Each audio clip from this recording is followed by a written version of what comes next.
So the preceding two slides discuss what we already talked about. Just those preceding two slides, there's a little discussion of activation and inactivation gates. You don't have to worry about that.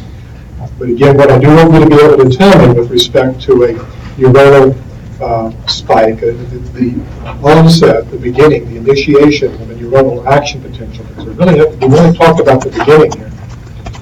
You should be able to tell me what begins it, what stops it, why the why the depolarization and repolarization events occur. By the way, there's a third reason that we talked about, you should already know, that explains why that depolarization stops at about positive 30 or so. And let you reflect upon that and see if you can think about that. We also mentioned something earlier, another reason for that. So you should be able to discuss that with some authority.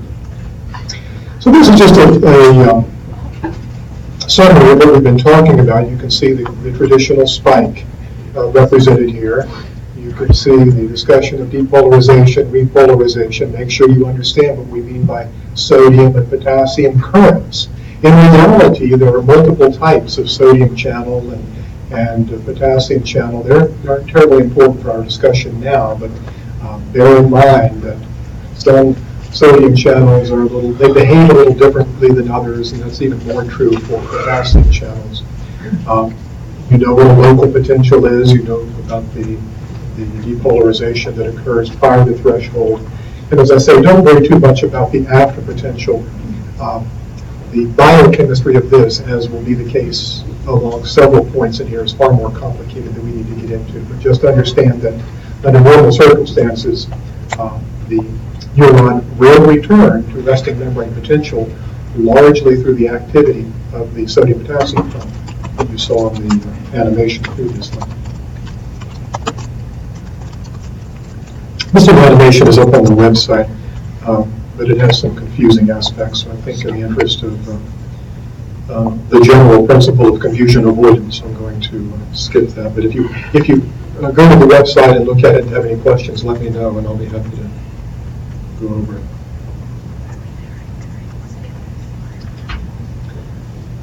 So we know that neurons, for simplicity purpose, we're talking about motor neurons, respond to various types of stimuli. We talked about voltage-gated, ligand-gated, and stretch-gated channels through an alteration in membrane potential. We stress depolarization because it is a curious phenomenon of nature that the neuron signals when the battery is dead. What do I mean by that? All right, the membrane potential is approximating zero. We call that a depolarization. Again, if you think about it, it's kind of a curious phenomenon, but that's the point at which the neuron becomes active and signaling. All right. And in the graphic here, we can see the depolarization and the repolarization. So we'll call all of this an action potential spike. Here's our after potential and a restoration back to resting membrane potential. Now, it shouldn't be, and by the way, pay attention to the time scale here. I want you to be sort of familiar with the membrane potentials that we've talked about. And notice the time scale. These are milliseconds. And this is a neuron. This is going to be a motor neuron in the CNS. Because this will always be true. This will always apply to other types of cells. And so, as you look at the time frame here, you'll notice, would you not agree that the action potential, depolarization, and repolarization of a motor neuron lasts something on the order of a millisecond. A little faster, a little slower, depending on certain circumstances. Oh. So in this graphic, it shouldn't surprise you to realize or learn that while the neuronal membrane is undergoing an action potential, by that I mean depolarization and repolarization, it cannot simultaneously undergo another action potential. Keyword there, simultaneously. So while the neuron is beginning an action potential, it can't. It's as if I were jumping up in the air. I would do that for you, but somebody would have to come straighten me up off the floor. Then while I'm up in the middle of the air, I can jump again and go higher. Can't do it, right? So we call that the absolute refractory period. The absolute refractory period, you can see, pretty much coincides with the duration of the actual depolarization and repolarization. And then, following the absolute refractory period for a variety of electrochemical reasons, for another 2 or 3 milliseconds, the neuron is in what is called the relative refractory period, and during that time, it can generate another AP for action potential, only if the stimulus is extremely high, only if the stimulus is extremely strong. But if the neuron has its way, it's going to rest. And so this refractory period, both absolute and relative, is the time necessary for that neuron to regenerate, replenish, and then get ready to fire again. And you can see the whole business then is on the order of 3 to 5 milliseconds, something like that.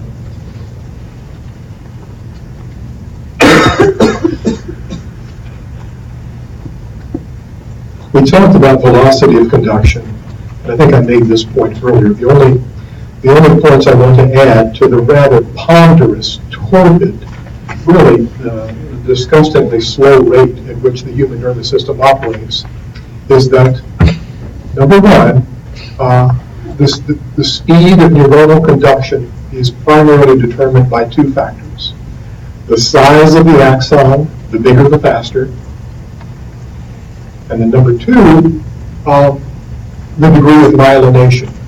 The more extensively the axon is myelinated, by myelination we mean insulated with a fatty sheath, and we'll talk about that in more detail in just a moment.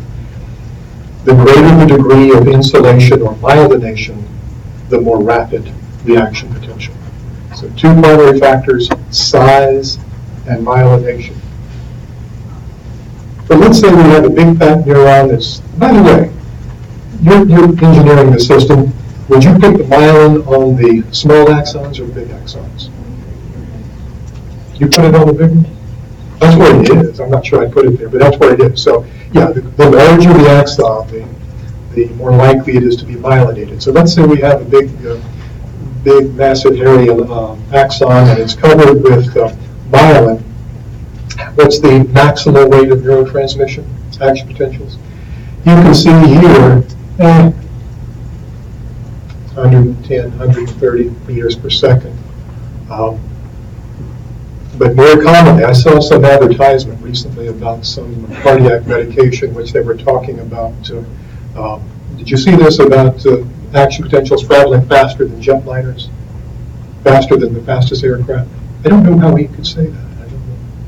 Because again, we're normally talking along this range, and in fact, most of the signals that are occurring in your brain, more so mine than yours, are on the order of single digits, very, very slow. Of course, there's not a lot of distance. That's true. And it's even worse than that. I mean, Louise is pointing out that the signals that the neurons have to travel is very short, but at the same time, remember what were synapses? Yeah, connections. Yeah, it's a gap between 2 neurons. So this isn't happening in those gaps. You know how the speed of communication between neurons? What is the principle that governs the speed of communication between 2 neurons at a synapse? Diffusion. Yeah, diffusion.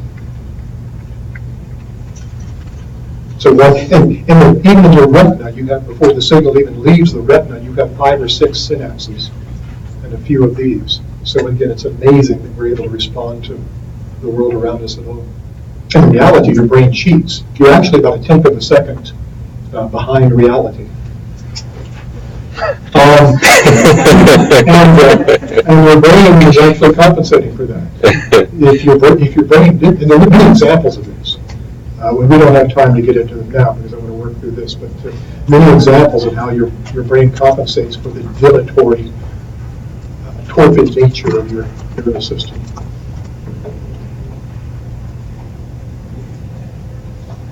All right, so this is the graphic I kept promising with respect to a few of your questions. Alex was asking some questions that I think may be addressed by this illustration. So let's look at this and make sure we understand the significance of what it's telling us here. So this comes right out of a textbook for medical students that is used around the country, but I know you folks will have absolutely no difficulty appreciating the significance of the illustration. So here we have a motor neuron.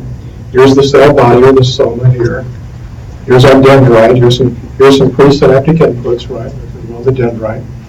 And then here is our axon hillock. So here's our axon hillock right there. And then this is the axon going in this direction. Remember, action potentials are unidirectional, and in motor neurons, they're moving away from the cell body. And in this illustration as well, we can see some myelin here. In the peripheral nervous system, the myelinating cells are called Schwann cells, so that's what we're looking at here. And we'll come back to the peculiar arrangement of those a little later. Those are myelinating Schwann cells. Now, once we've assimilated the anatomy in the top, the illustration A here, I want you to come down to C. Notice C is labeled density of sodium channels. All right, so just going straight up here, tell me where there's the greatest density of sodium channels in that motor neuron. The helix. All right, at the axon hillock and where else? Between the myelinating cells. Huh? They are indeed, but we're not even going to talk about that. All right, but I think you're exactly right. I just want you to understand now that, well, let's approach it from the negative direction, like that question on the anatomy test. Where are there not sodium channels? Do we have sodium channels in the dendrites? At least voltage gated. Do we have a high concentration of sodium channels in the cell body? No. Here's the deal. Make sure you understand this. Maybe this addresses part of Alex's question. Action potentials cannot occur in dendrites in the cell body. They just don't happen there because you don't have the anatomy for it. You don't have the tools you need to generate action potential there. Well, what type of potential does occur in dendrites and cell bodies? Graded potentials, local. All right.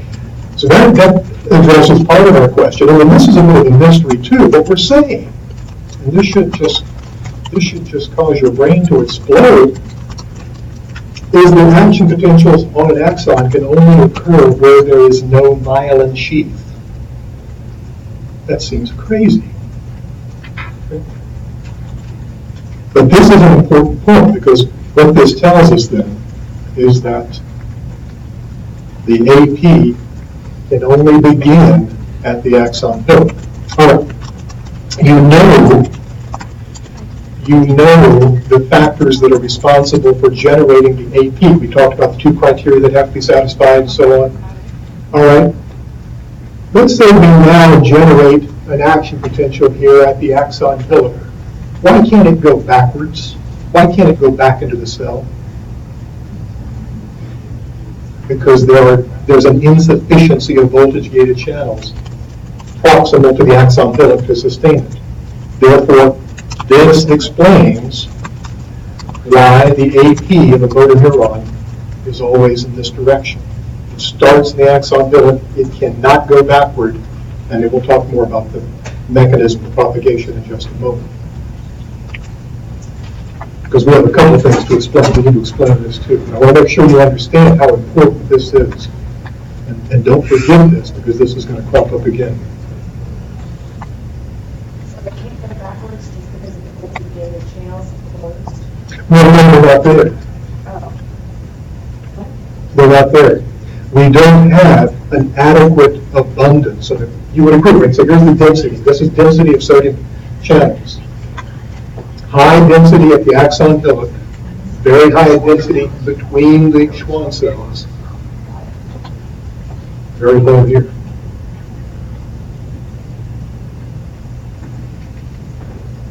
So we had the animation earlier describing the mechanism of action potential propagation. It's really analogous to, you can see the analogy dominoes. It's not electrical conduction.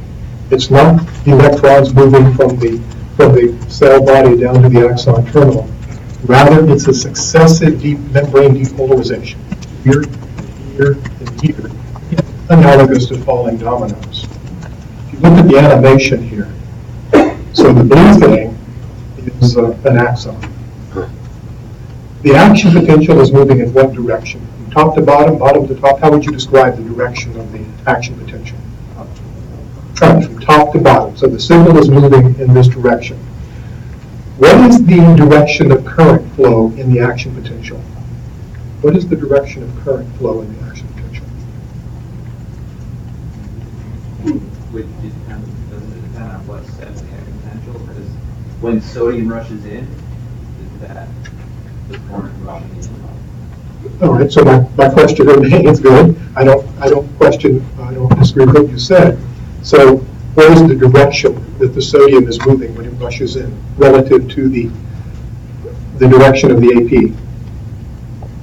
You've already told me that the AP starts up there and immediately goes down here. What's the direction of current flow?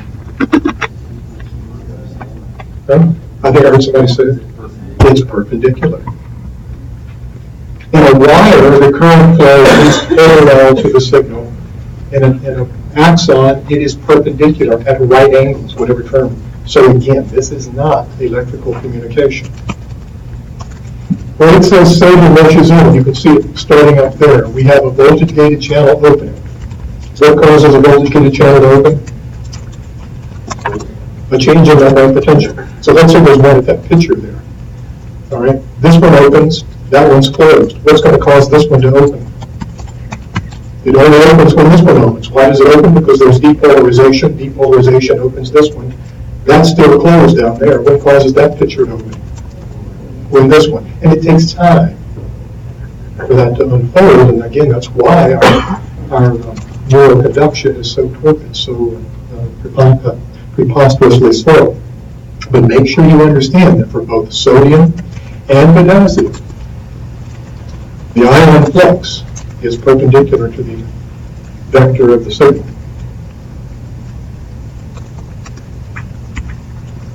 An action potential, depicted as a red band, is propagated in one direction along the axon.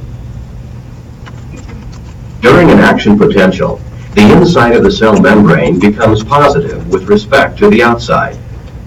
An action potential generates local currents that tend to depolarize the membrane immediately adjacent to the action potential. When depolarization caused by the local currents reaches threshold, a new action potential is produced adjacent to the original one.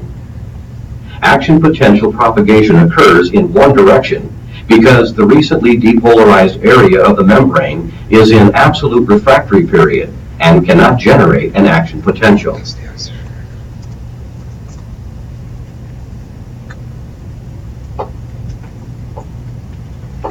So we'll come back to that. I mean, we still haven't addressed some of the issues in that image from the medical textbook. But before we do that, we need to have a little more a greater appreciation of the anatomy of these nerves. So a nerve is a bundle of axons. We'll have some other pictures of nerves a little later, but a nerve is a bundle of axons. So this is a massive nerve. This would be the sciatic nerve, for example. And so the sciatic nerve would include all of these neural fascicles along with individual axons. The other thing is an axon. So this is a large nerve. Nerves are classified as motor, sensory, or mixed. So what would a mixed nerve be? With motor and sensory fibers in it. All right, so they can even be going the same, like an interstate highway. You can have traffic going opposite directions. So each little blue or purple thing here, I just read an article that said that it's not so much a problem in male color discrimination, not talking about Dalton blindness, red-green blindness. If we don't discriminate colors, we just can't remember them. Somehow that makes me feel a little better. But this whole thing then is a nerve. What I want you to understand, a very large nerve consists of a whole lot of connective tissue, right? Supportive connective tissue, fat cells, blood supply, individual neural fascicles, each of which in turn contains multiple axons. And those axons are generally myelinated to one degree or another, depending upon their size. Now, I mentioned the connective tissue. There is connective tissue that envelops the axon and the Schwann cell. That's called endoneurium. The fascicle is encapsulated by perineurium, and then the entire massive nerve, when it's present, but this isn't true for most nerves because they're not this big, is the epineurium. The epineurium is a massive housing of blood vessels, fat, and supportive connective tissue. So is there an ECF in the endoneurium? Like, where is the source of sodium within this? Is there a Well, yes, the distribution of ions would be independent of this. That would be at a molecular level independent of this tissue. In other words, this analogy that you like cows in a pasture. The ions are not going to be concerned too much about the. This is more analogous to the basement membrane of epithelium.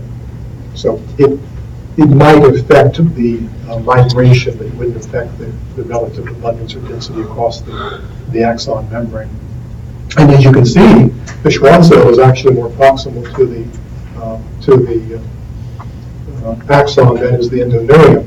And as we pointed out, where are the action potentials going to be anyway? Are they going to be here? Going to be right here, only there. So, so make sure you're familiar with the nature of these three connective tissue terms. A similar terminology will apply to muscle fascicles as well.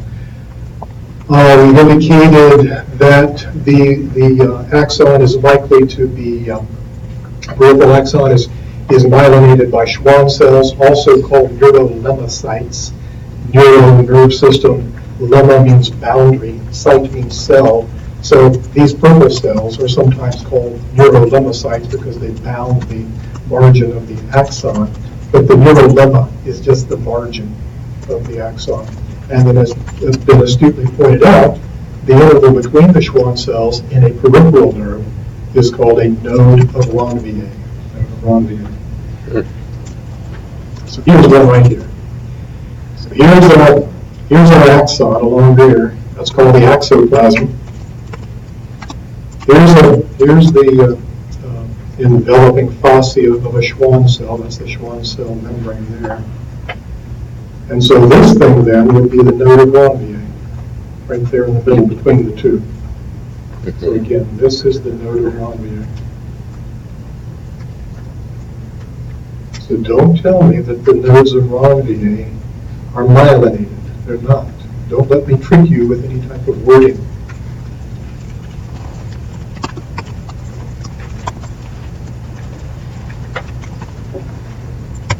And so earlier we found that myelinated axons were more likely to, well, they're going to be more rapid. They're going to have a more rapid velocity of conduction than unmyelinated axons. So that's fact number one. Myelinated axons conduct more rapidly than unmyelinated axons. The paradox, though, is that what? Axons conduct neural signals through action potentials. And what did we find is not present within a Schwann cell? Action potential. So how on earth do you explain that? And the explanation that is conventionally provided is something called saltatory conduction. Saltatory means leaping. Saltation is a leap. It's just that the leap that is conventionally provided is not quite accurate. So here's a node of Ranvier, here's a node of Ranvier. You can see the other thing is the Schwann cell. And as accurately portrayed in this figure, there are no action potentials, there's no influx, there's no sodium current within the Schwann cell. I don't know if this is a better illustration down here. So let's imagine this arrow is our vector. And so we have a signal. Let's just call it an action potential, although it's really not. Let's just call it a signal that's being propagated down the axon. And our arrow tends to do what inside the Schwann cell? It gets smaller and smaller, which is telling us that the amplitude of the signal inside the Schwann cell is diminishing. The strength of the signal is diminishing. It's probably not chemical. Let me come back, let me discuss this, then we can come back to that. I got into a fist fight at a job interview one time over that. So, we need to clarify it. But for now, let's work the simple part out first, and then we can talk a little bit about what it is if you want. So, at the nodes of IVA, there are action potentials, just as we've talked about. And we found the limitations of action potentials. They are unchanging amplitude, right? They don't diminish. So that's a very desirable feature. But what did we say is the problem with them? They're not particularly fast because of the mechanism by which they work. They work like the falling dominoes. Channel opens, channel opens, channel opens. So it contributes to the torpidity of the signal. But we also know that myelinated axons communicate signals much more rapidly, propagate signals much more rapidly. And here's why. Because although the amplitude of the signal decreases with distance inside the Schwann cell, it's extremely rapid. For the moment, let's say it approaches the speed of light. It doesn't, but it's much, much faster than an action potential. And the simple answer, we've got a couple of problems. Let's say this is more electrical. It's not really chemical. It's more of a classical capacitance issue. We'll talk about capacitors if you want. I'd like to avoid that, but if you want, we can talk about it. So here's the deal. Strong and slow, powerful and slow at the node of VA. Fast and weak in the Schwann cell. Everybody see what I mean by those terms? Yes. Why? And so as the signal weakens inside the Schwann cell, we have another cell phone tower. What does the cell phone tower do? How can you? Amplifies it. Yeah, but it repeats it. In the old days we used to call them repeaters.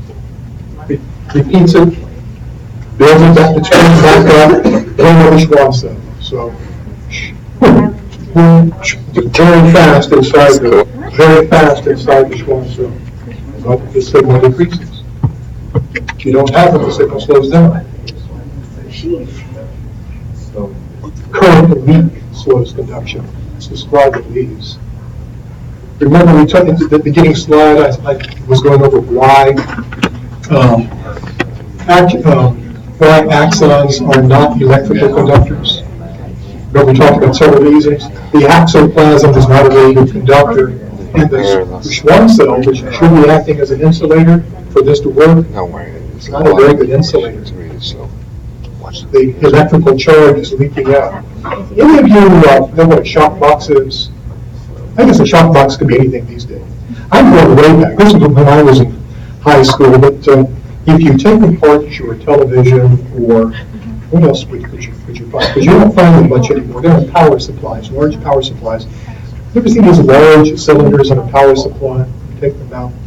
And what we used to do in high school is that you'd cover them in aluminum foil, take them to school with you, and shake hands with a fellow at school. And that's called a capacitor. It's called an electrolytic capacitor. And it's basically just two plates of metal separated by what's called a dielectric or insulator. And you charge it up and what happens when you charge, you just apply a voltage.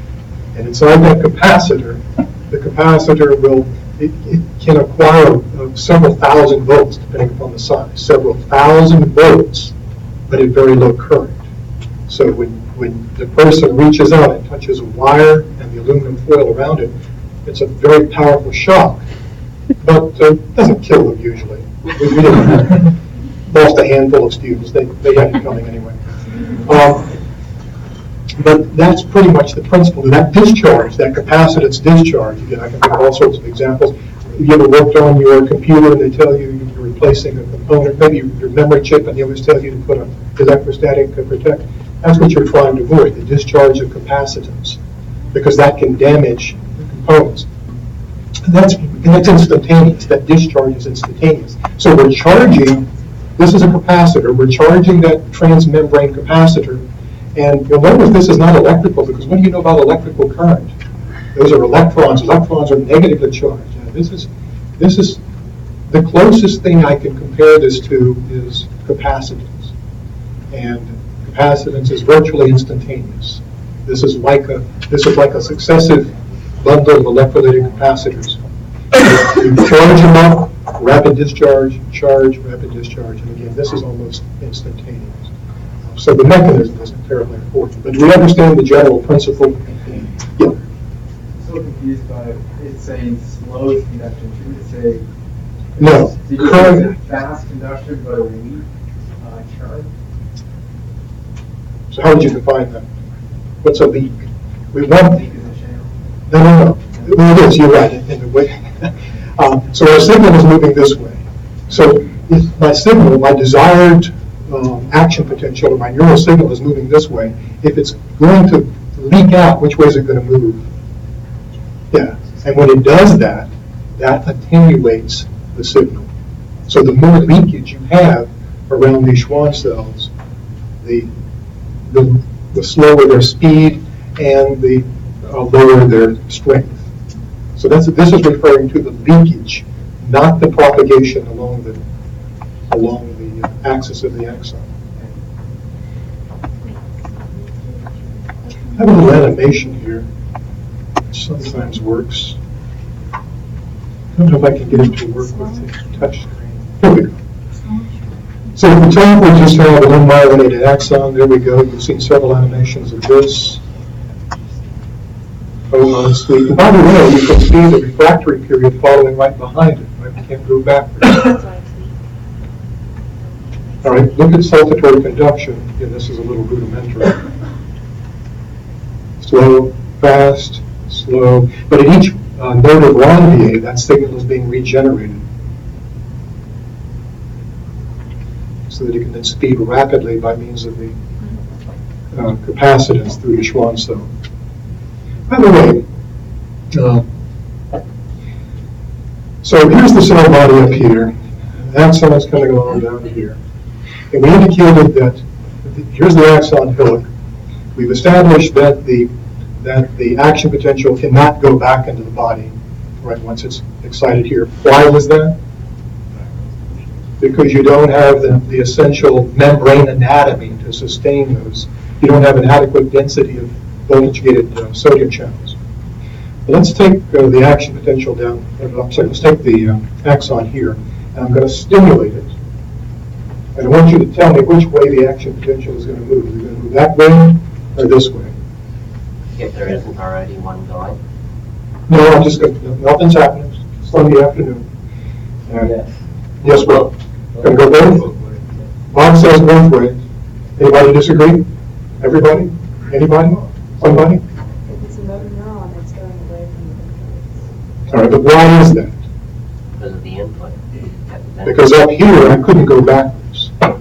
But now, so I'm going down this way. All right, so now I've got a motor neuron at rest. And this is a classic physiology experiment. It's done in biology and physiology labs all the time. You harvest the sciatic nerve from a frog and you put it on your galvanometer, and this is what you do. Look up an oscilloscope or computer, whatever.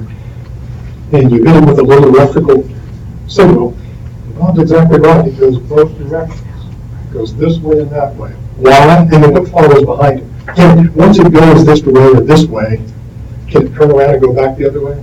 No. So one will go up to the axon hillock and then stop. And this one will go down to the axon terminal and stop. It can't reverse. It can't go backward because of the refractory error. Everybody see, then you want to draw that out to make sure you understand why that is. I think if you just draw out a neuron and work through the thought experiment, it will become fairly evident.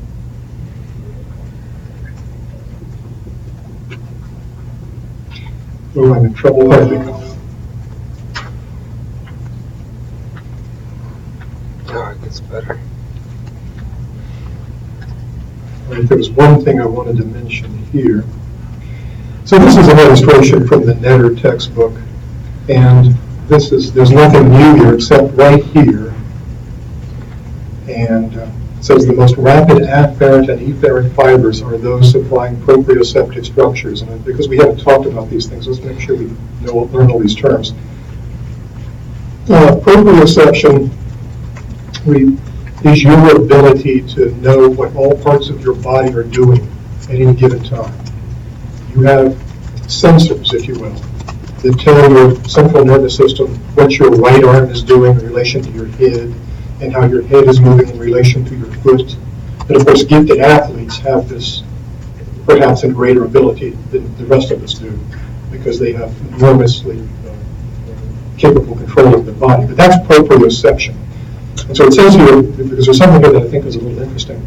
So there's rapid afferent and efferent fibers. So what is it?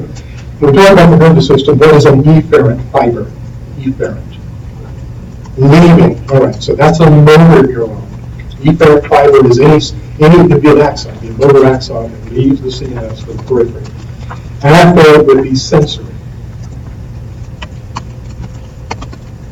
So is anybody, given those definitions, troubled by that statement? The most rapid afferent and efferent fibers are those supplying proprioceptive structures. Proprioception is a sensation. It's afferent.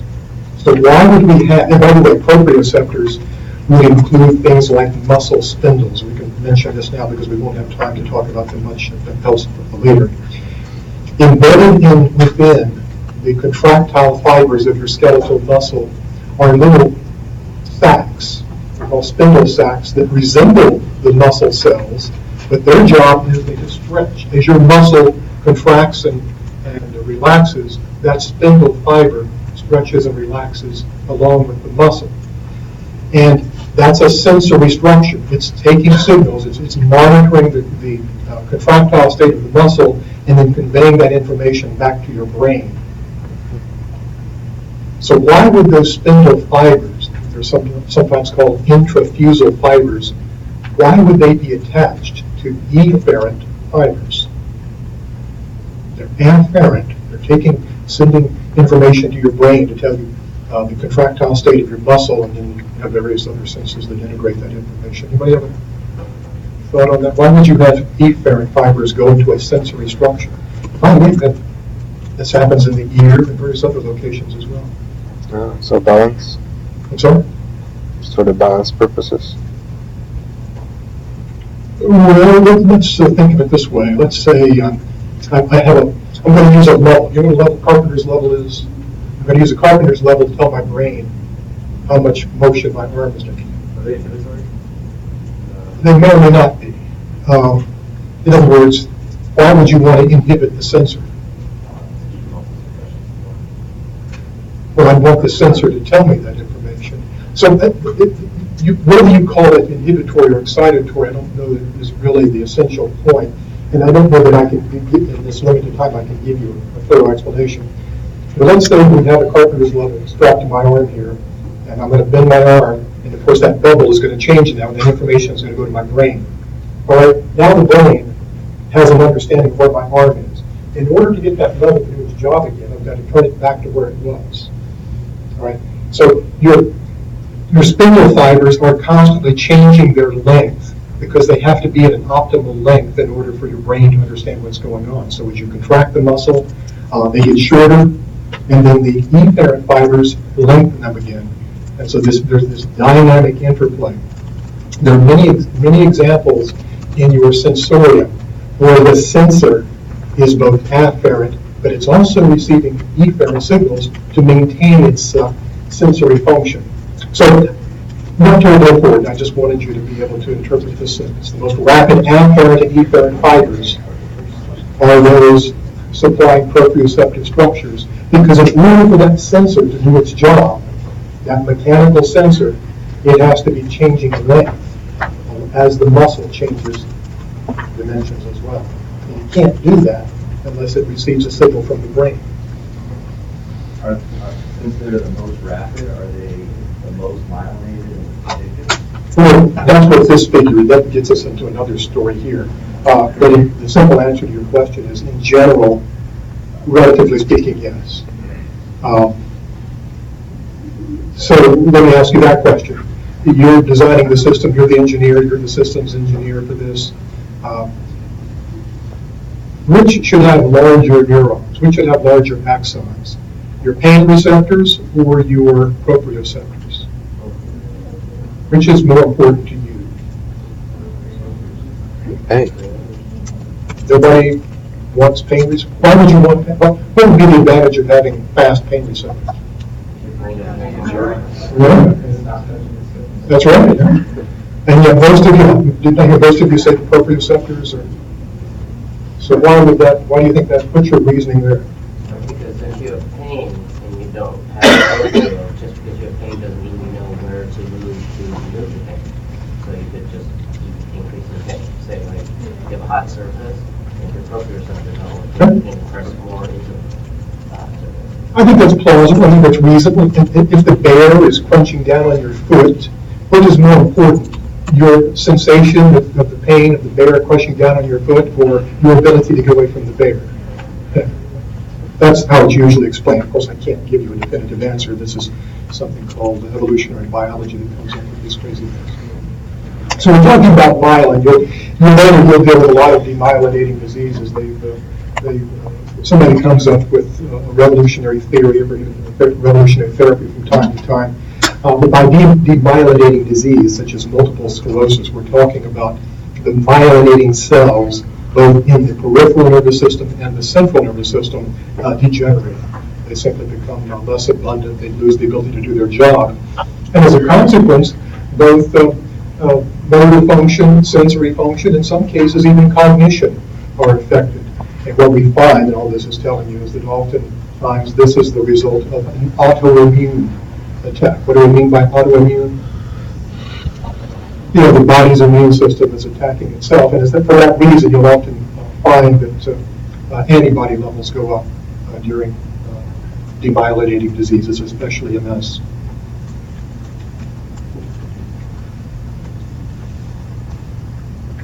I don't think I'm going to take the time to go over cable properties. I think that would be stepping into quicksand under the circumstances. This is a simple discussion, and I think this might be we'll have time to get through this, I think. This is called chemical regulation of conduction. So I think you can imagine, based upon the anatomy of neurotransmission, that anything that would alter the ability of sodium channels to open or close is going to alter neurotransmission. And wouldn't you know, there are a number of therapeutic substances. You can see the list here. These are often anesthetics that often act to impede, limit, or otherwise alter neurotransmission. It says here, I thought that up there it says, if you start playing around with sodium channels, the action potential now dissipates with distance. That's a violation of the all or nothing principle. So how do you reconcile those 2 points? The all or nothing principle of neurotransmission, or of action potential propagation, assumes that the voltage-gated sodium channels are behaving normally.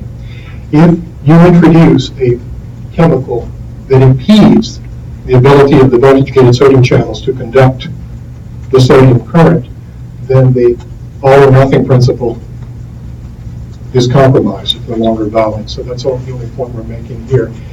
Some of these agents can be paralytics. Some of them can be anesthetics. Some of them can act on both the sensory and motor systems. I want you to be familiar. In fact, medical students frequently just memorize this term, hypocalcemic tetany. Somebody explain that term for me. Break it down and tell me what it means. Hypocalcemia, what does that mean? Deficiency of calcium. And what do we imply by tetanus? Yeah, more or less sustained or uninterrupted muscle contraction. So that when we put the 2 words together, the implication is that if there's insufficient, abnormally low calcium in the blood, there is a tendency for the excitable tissues to become excited. They become hyperexcited. It's a muscle tissue that will actually contract. One way of thinking about this, remember that you have your resting membrane potential and you have your threshold potential. And in order for the action potential to be generated, the resting membrane potential and the membrane potential has to achieve threshold. All right. Under which condition am I more likely to generate an action potential? 1 or 2? 2. Yeah. So what's actually happening in hypocalcemia, for reasons we can't get into in a lot of detail, is the resting membrane potential and the threshold potential are much closer together. Therefore, it's much easier for the neural tissue and the muscle tissue to undergo an action potential. So, hypocalcemic tetany, more common in children, but we won't worry too much about the clinical aspect of this. But this is something called the Trousseau sign. Blood flow in the arm is cut off for 3 minutes with a pressure cuff. Just cut off the flow through the brachial artery. And then the loss of blood flow through the brachial artery will induce spasms, such as you see here. My question for you is, why would this sign only show up in hypocalcemic patients? What's the logic of this test? So, in other words, if I do this to you, you might complain, you might call the police, but you won't do that. Why would this show up in a hypocalcemic person? They're what? What is the condition of this person who's going to do this? They are already hypocalcemic. They have abnormally low calcium. What are you doing to the muscles distal to the point of constriction when you cut off blood flow? You're intensifying that absence of calcium. And what happens when there's insufficient calcium? Tetany. All right. So remember, I don't think they do this anymore. This is simply, I'm just using this to illustrate a physiological point. I don't think they use it. You can also tap your patient just under the front of the ear there, and if they're hypocalcemic, the muscles will, you can do it to each other and see if they're hypocalcemic.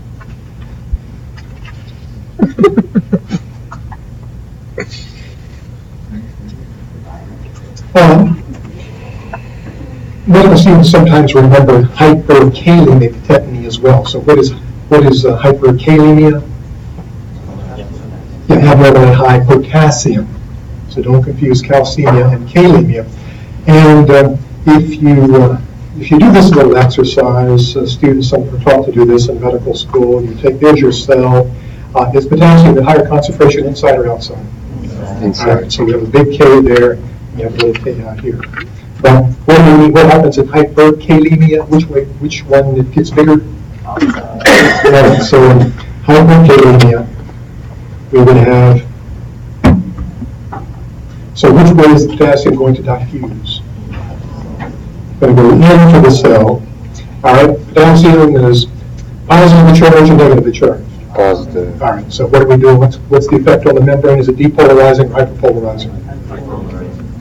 Depolarizing, because the positive charge is going into the cell. All right, so that's a way to keep that straight. Unfortunately, it's physiologically incorrect.